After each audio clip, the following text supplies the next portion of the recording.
जो सांझ ख्वाब देखते थे বইতাম না আমরা বইতাম আইছি না কেন बिछड़ के এই মুহূর্তে কেমনে থাকে গরম লাগে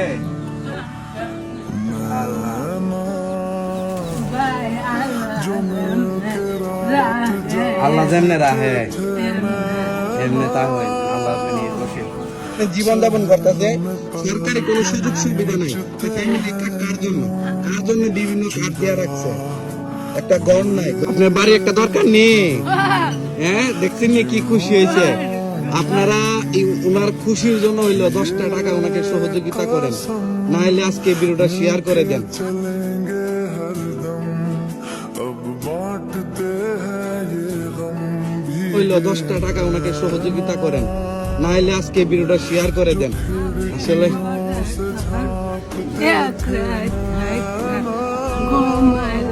আসসালামু আলাইকুম ইতি মুহূর্তে আমি সেই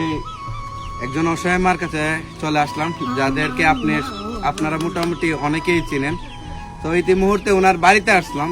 আসলে ওনার বাড়ির অবস্থা এতটা খারাপ আমি কখনো আসলে কল্পনাই করি নাই আমার নিজ এলাকার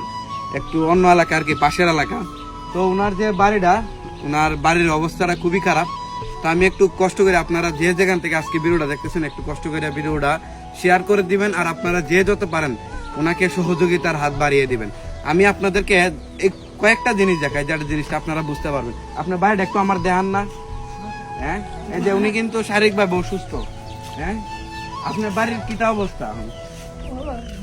হ্যাঁ একটা ফাঙ্কাও নাই হ্যাঁ গরমে ঘুমাইন কেমনে হ্যাঁ একটা ফাঙ্কার দাম কত হ্যাঁ দাম জানেন না 700 টাকা নিবে জানি কত 400-500 টাকা লাগবে 700 টাকা নিব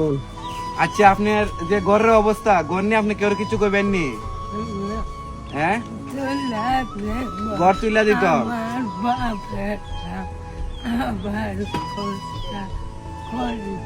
আল্লাহ ঘর আপনার সুন্দর একটা আসলে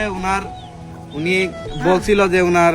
মৃত্যুর আগে উনি যদি নতুন একটা ঘরের মধ্যে এক রাত ঘুমাইতে পারে তাহলে উনার জন্য নাকি অনেক খুশির বিষয় তো আমরা যে যেখান থেকে আজকে ভিডিওটা দেখতেছি একটু কষ্ট করে ভিডিওটা হয়তো শেয়ার করে দিবেন নাহলে উনার জন্য 10টা টাকা হইলো সহযোগিতা পাঠাবেন আসলে ঘরের অবস্থা খুবই খারাপ মানে কোনো কিছুই নাই এই ঘরের মধ্যে আমি যতটুকু দেখলাম কোনো কিছুই নাই এই যে পলিথিনটা আপনারা দেখতেছেন হয়তো এমনি দেওয়া রাখছে এই যে ওই যে দেখছেন কত বড় ভাড়া তো আসলে আমরা অনেকে জীবনে কত টাকা আসলে খরচ করি তো আমরা কিছু কিছু টাকা দিয়ে যদি আমরা সবাই মিলে আসলে এগিয়ে আসি ওনার জন্য তাহলে হয়তো আমরা সুন্দর একটি ঘর ওনাকে নির্মাণ করে দিতে পারি উনি শারীরিকভাবে অসুস্থ এবং ওনার একটি ছেলে আছে খুবই ছোট উনি হাফিজি মাদ্রাসায় পড়াশোনা করে এবং ওনার একটা মেয়ে আছে মনে ভাই ওনার এই যে ওনার একটা মেয়ে এখন আপনার ঘর কিটা লাগবো হ্যাঁ ঘর লাগবো দোয়া করবো আমরা লাগিয়া আসলে ঘরের লাগবো কয়েসের মানে ঘর উড়াই দিব এরকম কথাবার্তা শুনলে উনি অনেক খুশি হয় তো আমরা সবাই মিলে ওনার হাসির কারণ হতে চাই তো আপনারা যে যেমনে পারেন একটু সহযোগিতা করবেন।